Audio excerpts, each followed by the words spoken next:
Hello mga kaibigan! Kumusta? So ngayon, naabutan niyo ako nagluluto.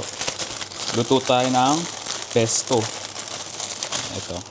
Bumili kami sa ng basil. Fresh. Fresh basil. Tapos olive oil. Simple lang mga ingredients nito. Lalagyan lang natin siya ng mani. Actually ito, ang style na gagawin natin yung pesto ay Sicilian. Lalagyan natin ng kiniling. Honestly, mas masarap yung baboy dito kaysa sa yung sa Pilipinas. Sabi kasi nila, ang baboy daw dito, grass-fed. Tsaka pinapainom daw ng gatas. Social.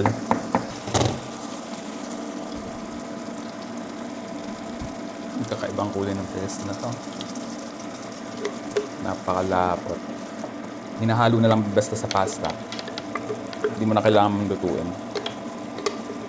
So ito, konting luto na lang talaga to. Kung ako tatanungin, this is the best version yet. Wow, English! Let's taste. Let us taste this.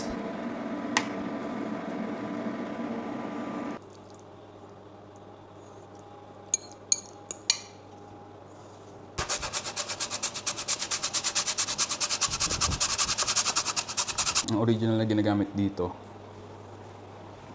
Parmesan cheese. Patikim natin. Papatikim natin. Taste test. Ang ganda ng color. Hindi ko pa natitikman. Ikaw ang unang titikim. Uy, Oo. ang bilis ah.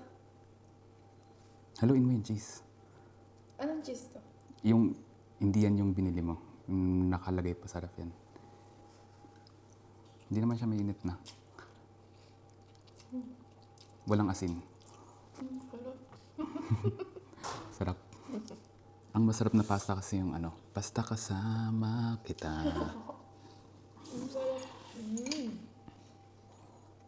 Kain na tayo. No, aka na. Tikim pa lang yan. Isa-serve ko pa. Okay na, baka mabusog ka. Hintay mo na. Ang sarap. Ang sarap.